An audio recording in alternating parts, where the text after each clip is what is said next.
আমরা দেখেছি ডক্টর আল্লামা মিজানুর রহমান আজহারি সাহেবের মাহফিলে, আমরা দেখি নাই? কক্সবাজার জেলার পেকুয়া থানায় যে মাহফিল করলেন, এবং গতকালকে আল্লামা ডক্টর মিজানুর রহমান আজহারি সাহেবের গতকালকের যশোরের মাহফিল আপনারা ফলো করেছেন?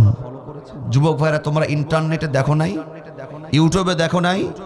কত মানুষ হয়েছে? কম পক্ষে ধারণা করা হচ্ছে 20 থেকে 25 লাখ মানুষ। আল্লাহু আকবার বলবেন না? আল্লাহু আকবার বলবেন না? এটা একজন ডক্টর মিজানুর রহমান আজহারির নাম শুনে, একজন মুফতি আমির হামজা মামুনুল হকের নাম শুনে এই রকম ভাবে কোরআনের পাখি কোরআন থেকে আলোচনা শোনার জন্য এইভাবে পাগলের মতন ছুটে যাচ্ছে, এর পিছনে কারণ আছে না নাই?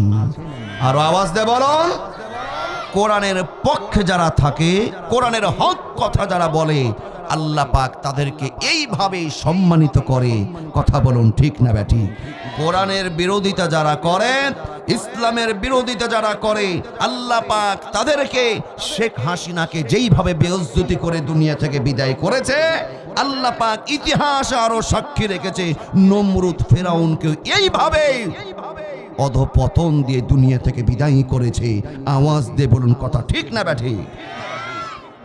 ওরা চেয়েছিল মিজানুর রহমান আজহারিকে দেশ থেকে তাড়িয়ে দাও। মিজানুর রহমান আজহারি কোথায় ছিলেন? মালয়েশিয়ায় ছিলেন। উনি কি ইচ্ছা করে গেছেন? ওনাকে যেতে বাধ্য করা হয়েছিল, এমনিতেই দেশ ছাড়ে নাই, ওনাকে যেতে বাধ্য করা হয়েছিল। আমার ভাইয়েরা, আজ থেকে 4 বছর আগে ডক্টর লুৎফর রহমান, একজন আমার ভাইয়েরা মুরব্বী, একজন বিজ্ঞ আলেমে দ্বীন, মরহুম ডক্টর লুৎফর রহমান, নাম শুনেছেন আপনারা? চিনেন নাই? একজন বিজ্ঞ অভিজ্ঞ আলেমে দ্বীন ডক্টর লুৎফর রহমান সাহেব একটা কথা বলেছিলেন এই আজহারি সম্পর্কে। বলবো কি বলেছিলেন? এই স্বৈরাচাররা ডক্টর মিজানুর রহমান আজহারিকে দেশ থেকে বিদায় করেছিল, এই মুরব্বী আমাদের মাথার তাজ ডক্টর মরহুম লুৎফর রহমান রহমাতুল্লাহ আলাইহি হুজুর বলেছিলেন যে আমার ছেলে ডক্টর মিজানুর রহমান আজহারি দেশ থেকে যায় নাই, ওকে যেতে বাধ্য করা হয়েছিল। তবে নিরাশ হওয়ার কিছু নাই। ডক্টর লুৎফর রহমান সাহেব বলেছিলেন মিজানুর রহমান আবার আসবে, বাংলাদেশে আবার আসবে। কেমন ভাবে আসবে উনি বলেছিলেন? মিজানুর রহমান আবার আসবে, বীরের বেশে বাংলাদেশে আসবে। বলুন না সুবহানাল্লাহ। বীরের বেশে এসেছে না আসে নাই? কথা বলো। 20 লক্ষ 25 লক্ষ মানুষের সমাগম। আজকে যদি কোরআনের পাখি আল্লামা দেলোয়ার হোসাইন সাঈদী সাহেব বেঁচে থাকতো, আমি অনেককে বলেছি, অনেক প্রোগ্রামে বলেছি, ডক্টর মিজানুর রহমান আজহারির প্রোগ্রামে 25 লক্ষ মানুষ, আল্লামা দেলোয়ার হোসাইন সাঈদী সাহেব যদি বেঁচে থাকতেন 50 লক্ষের উপরে মানুষ হতো। কথা বলুন ঠিক না বেঠিক? এই কোরআনকে কেউ মুছে দিতে পারবে না। আমার ভাইয়েরা, ডক্টর লুৎফর রহমান সাহেবের কথাই সত্য হয়েছে। মিজানুর রহমান সাহেব আমাদের দেশের রত্ন ফিরে এসেছে, বীরের বেশে ফিরে এসেছে। কথা বলুন আলহামদুলিল্লাহ। দরদিরা আমার, 3 দিন ব্যাপী যশোরের আদ্দিন ফাউন্ডেশনে এই মাহফিল প্রমাণ করেছে যে 20 লক্ষ 25 লক্ষ কোরআন প্রেমিক গুলো এক জায়গায় হয়েছে। লুৎফর রহমান সাহেব বলেছিলেন যে মিজানুর রহমান আসবে বীরের বেশে। আজকে আমি ছোট মানুষ বলে গেলাম, এই যশোরে 3 দিন ব্যাপী মাহফিল কোরআন প্রেমিকদের যে উপচে পড়া ভিড়, এটাই প্রমাণ করেছে। আর বেশি দেরি নয়, একটু সামনে গেলেই বাংলাদেশে কোরআনের দিন কায়েম হবেই হবে। কথা বলুন ঠিক না বেঠিক? বাংলাদেশের পার্লামেন্টে কোরআন বাস্তবায়ন হয়ে যাক, সমাজ রাষ্ট্র কোরআন দিয়ে পরিচালিত হোক। কারা কারা চাই 2টা হাত আমার আল্লাহকে দেখায়। أعوذ بالله من الشيطان الرجيم.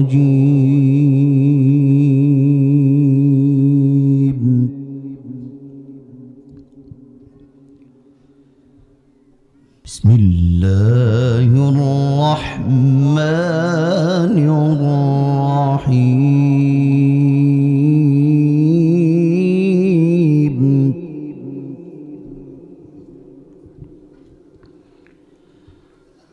وسارعوا إلى مغفرة من ربكم وجنة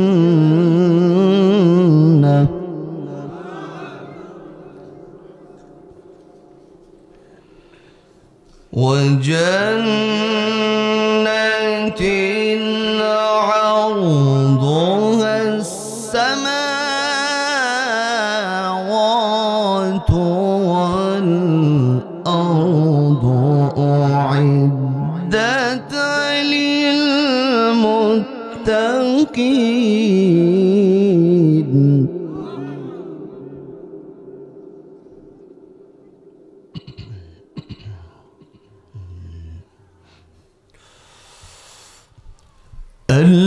الذين ينفقون في السراء والضراء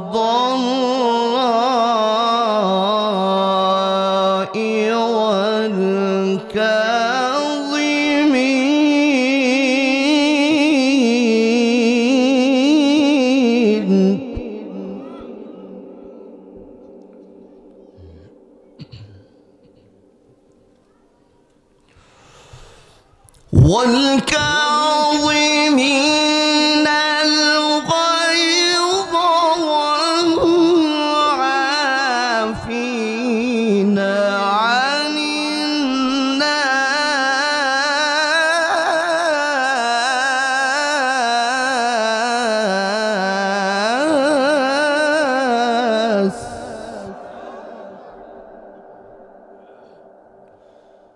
والكاظمين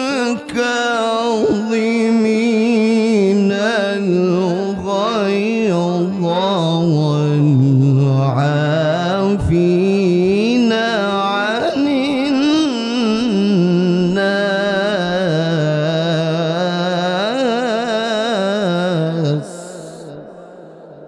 والله يحب المحسنين.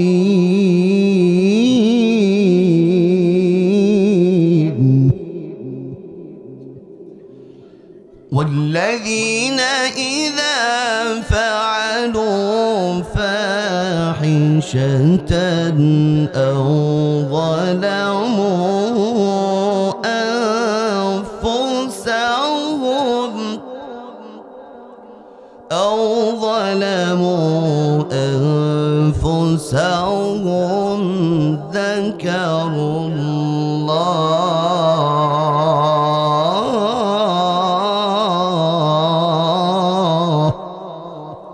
ذكروا الله فاستغفروا لذنوبهم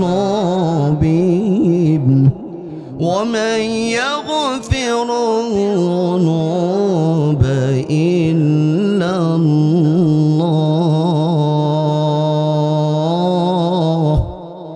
ولم يصروا على ما فعلوا وهم يعلمون.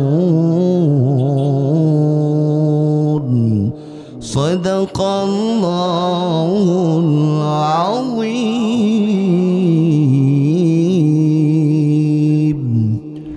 কি হবে বেঁচে থেকে অযথা বিদ্যা শিখে যদি না গড়তে পারি শোষণবিহীন সমাজটাকে?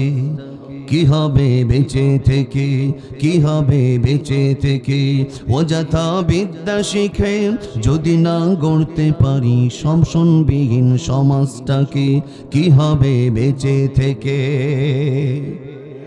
আরো আওয়াজ দিয়ে বলতে হবে, কথা ঠিক না ব্যাঠিক? কি হবে ছাত্র সেজে চুমুখে সনদ খারাপ, যদি হয় বিদ্যালয়টা প্রতি তাদের আড্ডা খারাপ। কি হবে ছাত্র সেজে চুমুখে সনদ খারাপ, যদি হয় বিদ্যালয়টা প্রতি তাদের আড্ডা খারাপ। এর চেয়ে মরাই ভালো দেশ ছেড়ে যাওয়াই ভালো, এর চেয়ে মরাই ভালো দেশ ছেড়ে যাওয়াই ভালো।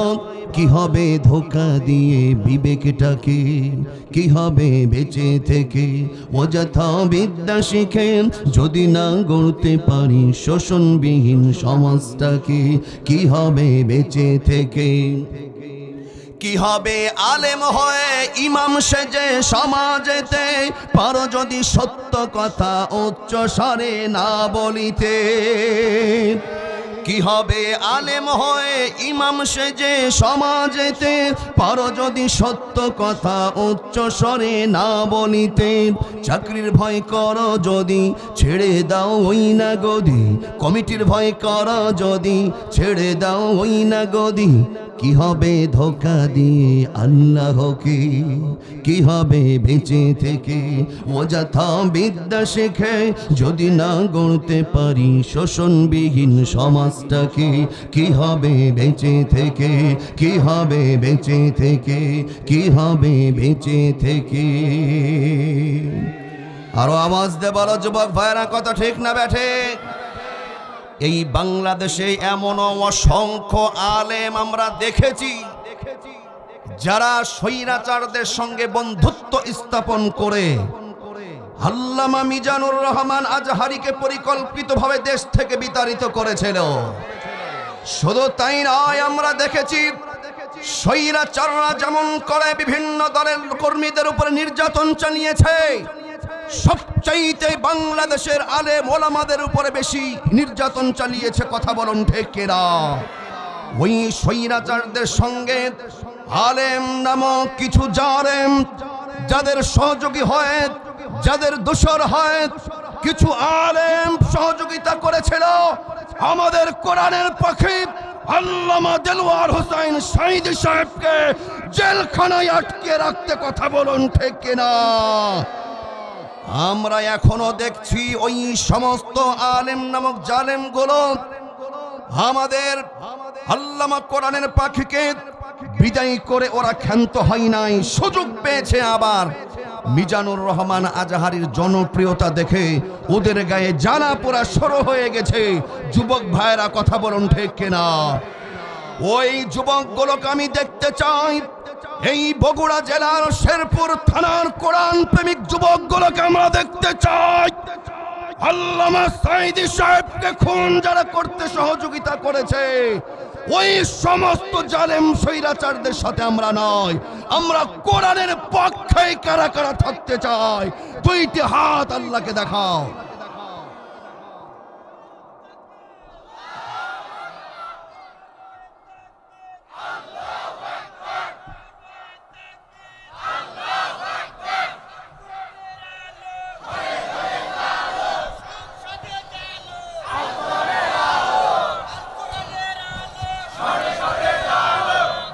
এবার আসুন সেই কোরআন থেকে কথা বলবো, যেই কোরআনের কারণে আজকে মিজানুর রহমান আজহারীর সম্মান এত বেশি বাড়িয়ে দিয়েছেন। তিনি কে? আসতে বলবেন না তিনি কে? এই কোরআনের মধ্যে এমন কিছু আছে যে যেইগুলো মানুষের জানার প্রয়োজন ছিল না। প্রত্যেকটা জিনিস মানুষের জানা দরকার আছে না নাই? মানুষের জীবনে এমন কিছু জানার বিষয় বা দরকার ছিল যেইগুলো আল্লাহ পাক দেয় নাই, এমনও কি আছে? Quran is the complete code of life. আল্লাহ পাক মানুষের ইহকালে পরকালে জীবনে মরণে কবরে হাসরে কি প্রয়োজন কি দরকার সব কিছু এই কোরআনে একজন রেকর্ড করে দিয়েছেন। আওয়াজ দিয়ে বলুন তিনি কে? এই কোরআনে মোট সূরা আছে কয়টি?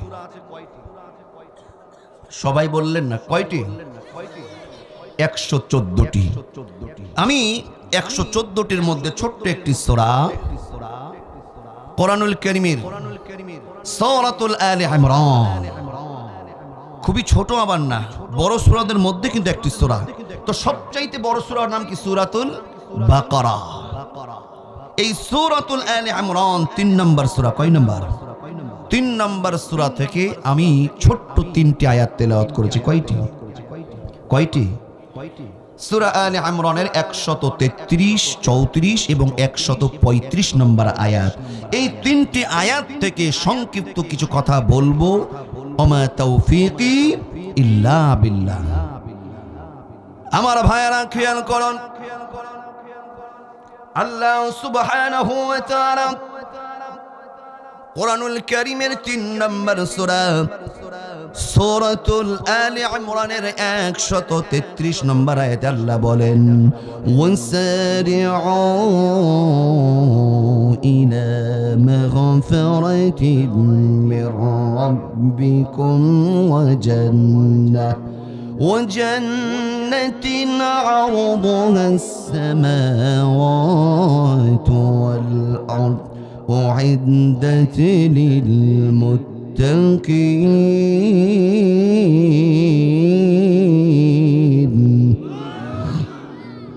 আল্লাহ রাব্বুল আলামিন তিনি ডাক দিয়ে বলেন, ওয়াসারিউ, দৌড়াও, প্রতিযোগিতা করো, অগ্রসর হও, থেমে থেকো না।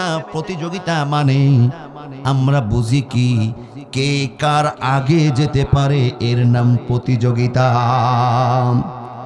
আল্লাহ পাক 3 নম্বর সূরা সূরাতুল আলে ইমরানের 133 নম্বর আয়াতে 2টা জিনিসের প্রতিযোগিতার করার নির্দেশ দিচ্ছেন। কয়টা জিনিস? আল্লাহ বলছেন প্রতিযোগিতা করো কিসের?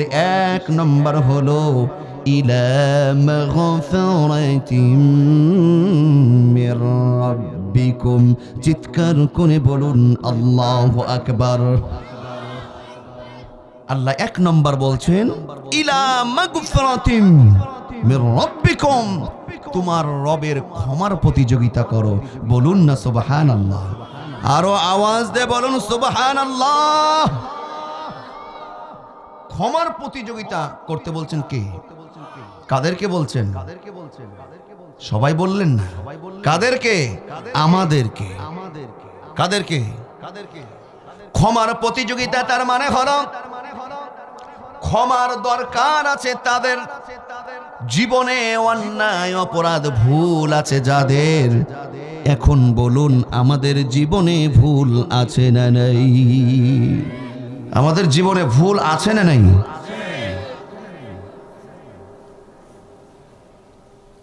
নাকি শুধু আওয়ামী লীগেরই ভুল? হ্যাঁ, নাকি বিএনপির ভুল? জামাতের? বক্তা শ্রোতা উভয়ের আমাদের জীবনে ভুল গুনাহ অন্যায় আছে না নাই? আপনারা কি রাগ করছেন? রাগ করছেন না তো? আল্লাহ বলছেন ইলা মাগফিরাতিন মির রাব্বিকুম, তোমার রবের ক্ষমার প্রতিযোগিতা। ক্ষমার প্রতিযোগিতা। জীবনে ভুল অন্যায় পাপ আছে যাদের, ক্ষমা পাওয়ার দরকার আছে। কিন্তু দেখেন আল্লাহ বলছেন ক্ষমার প্রতিযোগিতা করো, আর আমরা ভুল তো করেছি, গুনাহ তো করেছি, ক্ষমার প্রতিযোগিতা না, আমরা উল্টা আরো পাপের প্রতিযোগিতার মধ্যে ডুবে আছি। কথা বলুন। যেটা আগে ছিল চোর, এখন আর চুরি করে না, ওটা ডাকাত। যেটা আগে সাধারণ ডাকাত ছিল, এখন ডাকাতদের বস, এখন ছিনতাইকারী। আমার ভাইরা, যেটা আগে 5 ওয়াক্ত তো পড়তো না, শুধু জুম্মা পড়তো, ও এখন জুম্মার নামাজও পড়ে না।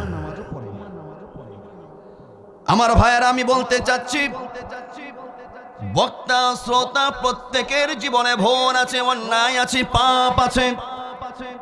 এই পাপ থেকে মাপ চাওয়ার জন্য বলুন তো কবরে যাওয়ার আগে মাপ চেয়ে নিয়ে আমার আল্লাহকে খুশি করার দরকার আছে না নাই? আমাদের পাপ করার সময় আছে, গুনাহ করার সময় আছে, কিন্তু আল্লাহর কাছে ক্ষমা চাওয়া, আল্লাহর কাছে মাপ চাওয়া ছোট হওয়ার সময় আমাদের নেই। বলুন তো, আল্লাহর কাছে চোখের পানি ফেলে মাপ চাইলে আমার আল্লাহ আমাদের তাওবা শুনবে কি শুনবে না? আমার আল্লাহ বলেন কোরআনুল কারীমের 25 নম্বর সূরা সূরাতুশ শুরা 25 নম্বর আয়াত আল্লাহ বলেন ওয়া হুয়াল্লাযী ইয়াকবালু التوبة عن عباده ويعفو عن السيئات ويعلم ما تفعلون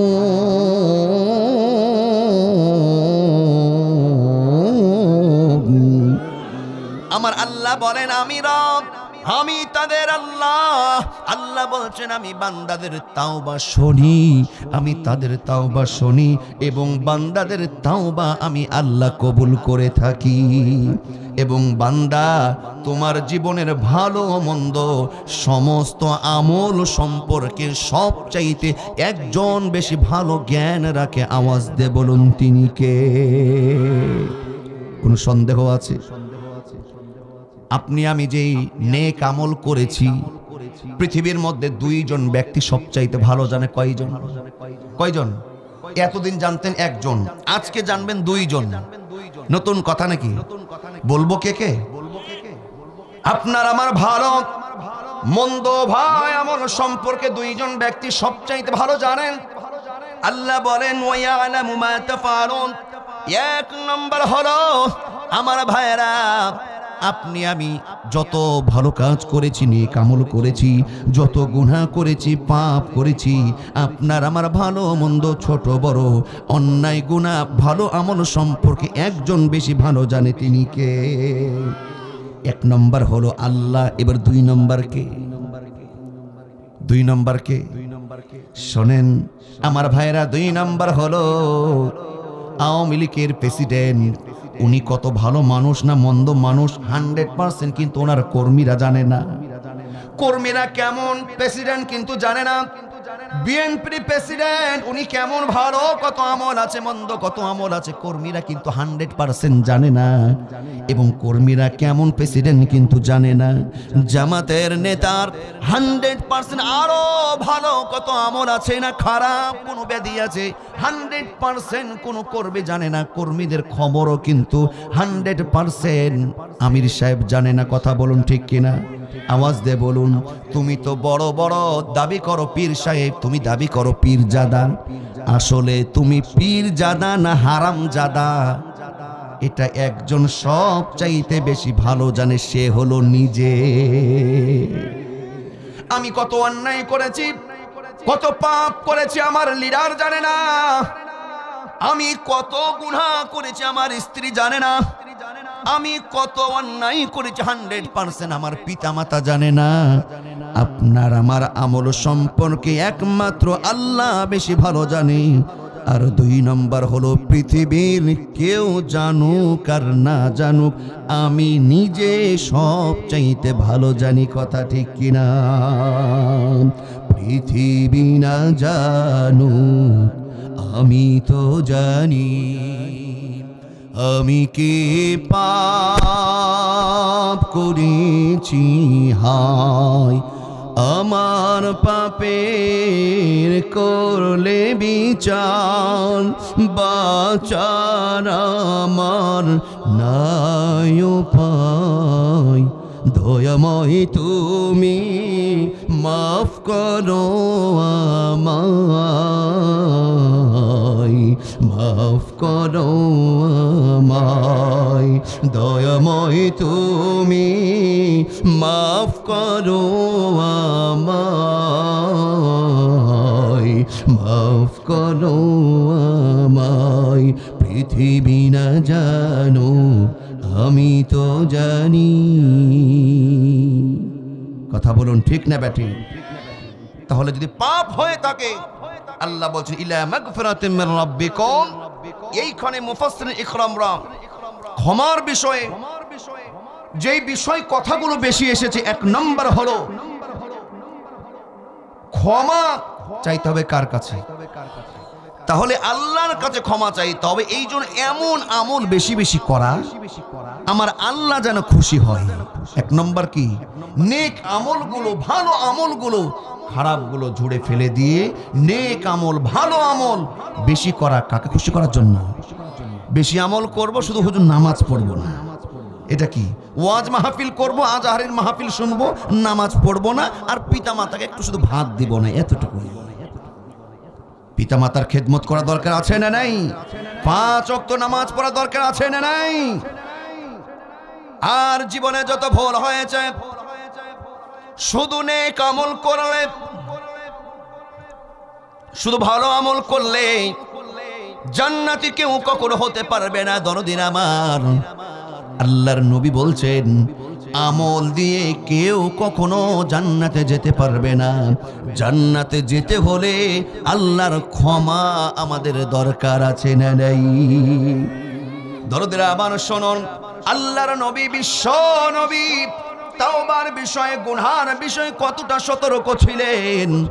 আল্লাহি, আমার আল্লাহ, আল্লাহর নবী তাওবা করেছেন। আল্লাহর কসম করে বলেন, আল্লাহর নবী বলেন, আমি দৈনন্দিন প্রতিদিন 70 বার, অন্য একটি বর্ণনায় রয়েছে 100 বার, আমার দয়ার নবী প্রতিদিন 70 বার আল্লাহর কাছে তাওবা করতেন, ফিরে আসতেন, আর প্রতিদিন 70 বার আল্লাহর কাছে ক্ষমা চাইতেন। আল্লাহর নবী যদি 70 বার প্রতিদিন তাওবা করে, বলুন তো ওই নবীর জীবনে কোনো ভুল আছে? কোনো অন্যায় আছে? আমার দয়ার নবী মাসুম নবী। শুধু তাই না, যেই নবী, আমার ভাইরা, যেই নবী জান্নাতের ফিতা কেটে জান্নাতটা উদ্বোধন না করলে সাধারণ উম্মতরা দূরের কথা, অন্যান্য কোনো নবী রাসূলও ওই জান্নাতের চেহারা দেখবে না। বলি আল্লাহু আকবার। ওই নবী যদি 70 বার তাওবা করে, ইস্তিগফার করে, এখন বলুন আমাদের কতবার তাওবা করার দরকার আছে? আমাদের তো দরকার নাই। প্রতিদিন কয়বার? প্রতিদিন কয়বার বলেন? কমপক্ষে 70,000 বার। যেহেতু নবীজি হলো মাসুম, আমি কি মাসুম? আপনি কি মাসুম? আমাদের গুনাহ আছে না নাই? ভুল আছে না নাই? নেকের খবর তো আল্লাহ জানে কি অবস্থা। আমাদের মন বলে আমলটাই গুনায় ভরপুর হয়ে গেছে। বাংলাদেশের মানুষ এখন প্রতিযোগিতা, ধরো, মারো, কাটো, নিজের বাড়ি, বিল্ডিং, টাকা পয়সা আখের গোজাও, আমল থাকলো না গেল খবর নেই। যে বলে আইরে, দেখা নাই শুনে নাই, তার সাথেই রাগ করছেন বোধহয়। আল্লাহর নবী যদি 70 বার দৈনন্দিন তাওবা করে, আমার ভাইরা, আপনাকে আমাকে অন্তত পক্ষে 70,000 বার প্রতিদিন তাওবা করা দরকার আছে না নাই? 70,000 বার না করতে পারলেও আমার ভাইরা 7,000 বার তো দরকার। 7,000 বার না পারলেও কমপক্ষে 700 বার প্রতিদিন তাওবা করা দরকার আছে না নাই? 7,700 বার বাদ আমার দয়ার নবী 70 বার তাওবা করতেন মাসুম হওয়ার পরেও। আমাদের 70 বার কম পক্ষে নবীর মতন প্রতিদিন 70 বার ইস্তেগফার করার কম পক্ষে দরকার আছে না নেই? দরকার আছে। কিন্তু অত্যন্ত দুঃখজনক হলো সত্য, আমাদের অবস্থা কি বলবো? নবীজি প্রতিদিন 70 বার তাওবা করতেন। এইখানে অনেক পাবলিক আছে 70 দিনেও একবার তাওবা ক্ষমা চাওয়ার সময় আমাদের।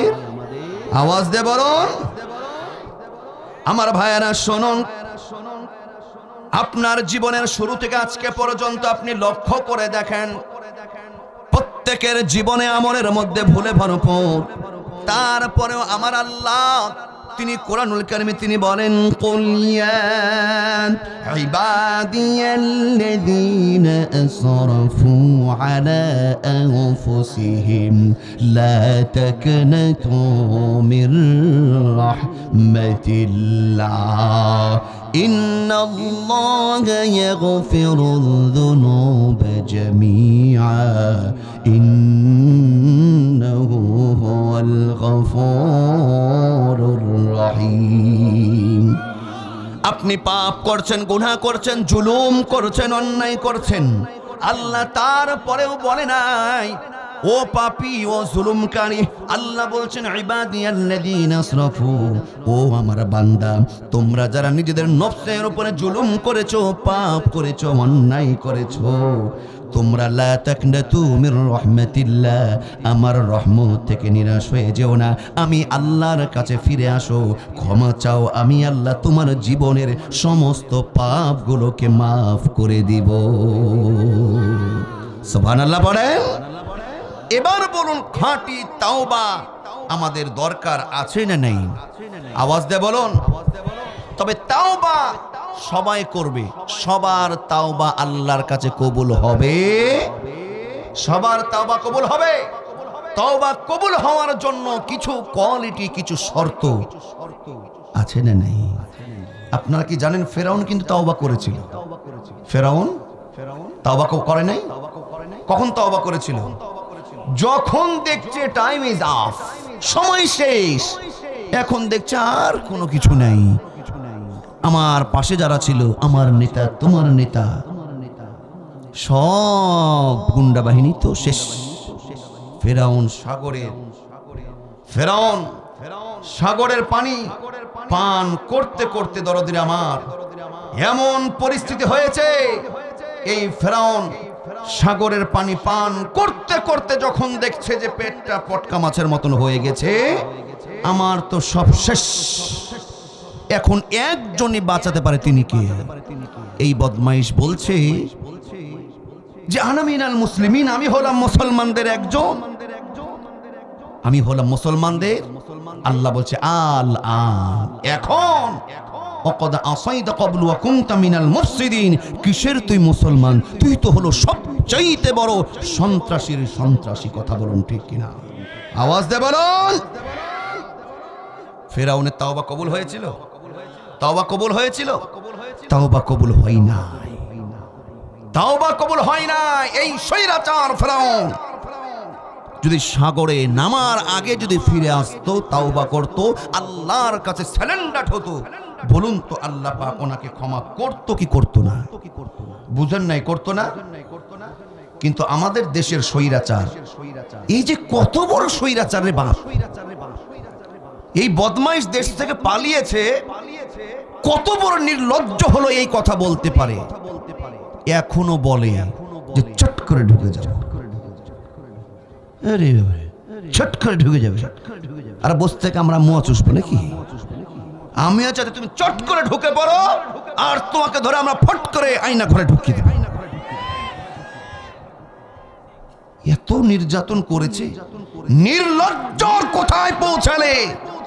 বলে আমি কি অপরাধ করেছি, আমি কি অপরাধ করেছি? ওরে আমার ফেরেশতা রে, আমার মন বলে বাংলাদেশ থেকে বোধহয় শয়তান পালিয়েছিল, দরকার নাই, এরাই এনাফ।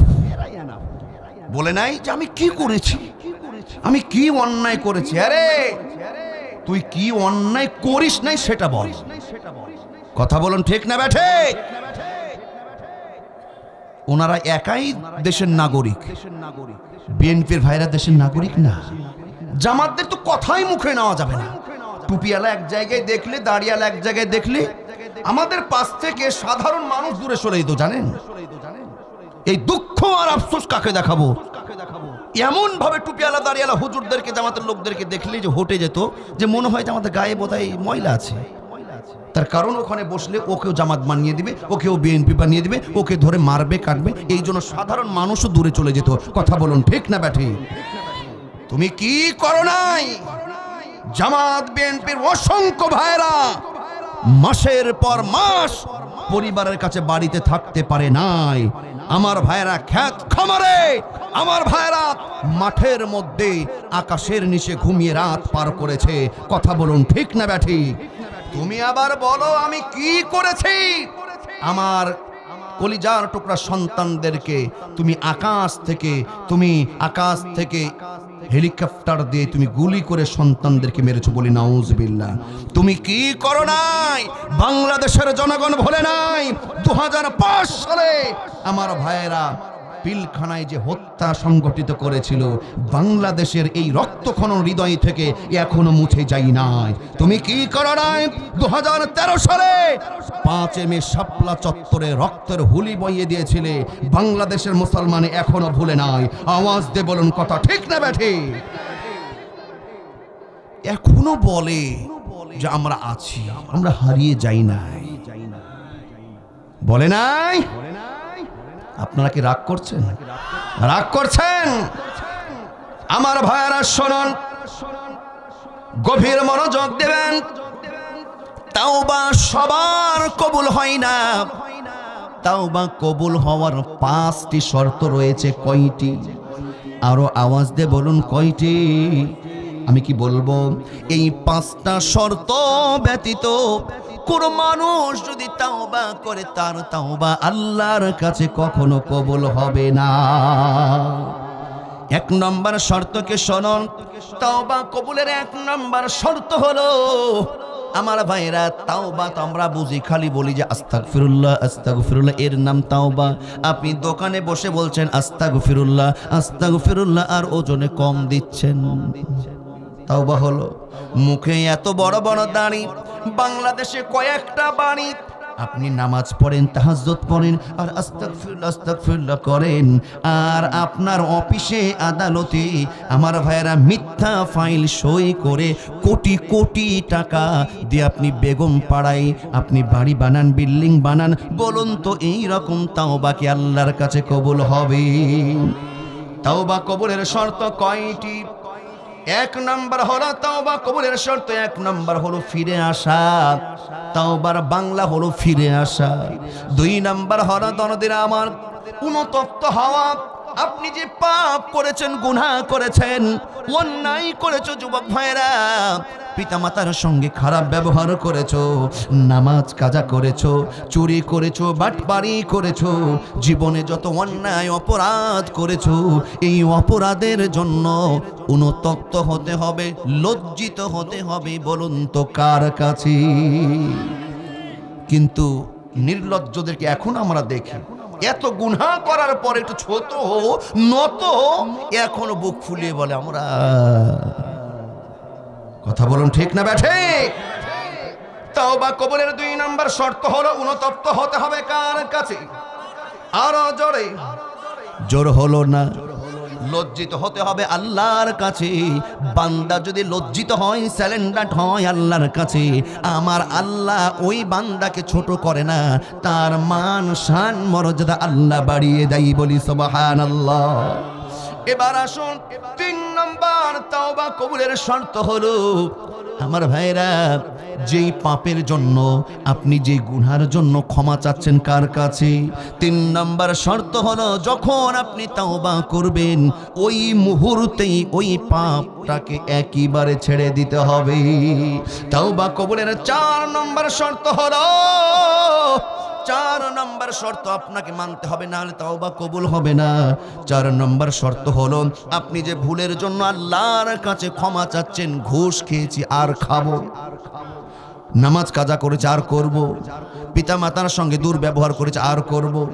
তাওবা কবুলের 4 নম্বর শর্ত হলো, আপনি যে পাপের জন্য, আপনি যে গুনার জন্য আল্লাহর কাছে ক্ষমা চাচ্ছেন, 4 নম্বর শর্ত হলো, আল্লাহকে এই প্রতিশ্রুতি দিতে হবে, আল্লাহর সঙ্গে এই ওয়াদাবদ্ধ হতে হবে, আল্লাহ তুমি আমাকে ক্ষমা করে দাও, এই পাপটা দ্বিতীয়বার আমি আর সামনে করব না। কয়টা গেল? আপনারা আছেন না নাই? আছেন? হাত তোলেন তো কে কে নাই? আছেন তো? কথা কিছুক্ষণ হবে আর শেষ করব? কথা বলবো? আলোচনা চলবে? সবাই বলছে না, পিছনের ভাই বলছে বোধহয় কথা না হচ্ছে, বিরিয়ানিটা দেন আগে। আলোচনা চলবে? দেখি একবার তাকবীর দেখলে বুঝবো যে কতক্ষণ চলবে। লিল্লাহি তাকবীর, মাশাআল্লাহ, লিল্লাহি তাকবীর। বলুন তো তাওবা কবুলের শর্ত কয়টি? 5টি হয়েছে কয়টি? আর একটা আছে, এটা বলা যাবে না। এটা বলবো? বলা যাবে, রাগ করবেন যে? তাওবা ততক্ষণ আপনার কবুল হবে না। আমার আল্লাহ তিনি কত মহান, তাওবা কবুলের 5 নম্বর শর্ত হলো, শুনুন আমার ভাইরা, ধরুন আপনার কেউ জমির আইল ঠেলেছে, আপনার 10 কোটি টাকা নষ্ট করেছে, আপনার টাকা মেরে আপনার টাকা দিয়ে একবার নয় 14 বার হজ করেছে। হজ করতে গিয়ে ওই গ্লাভ ধরে তাওবা করতে করতে গ্লাভ যদি বাংলাদেশে তুমি ছিঁড়ে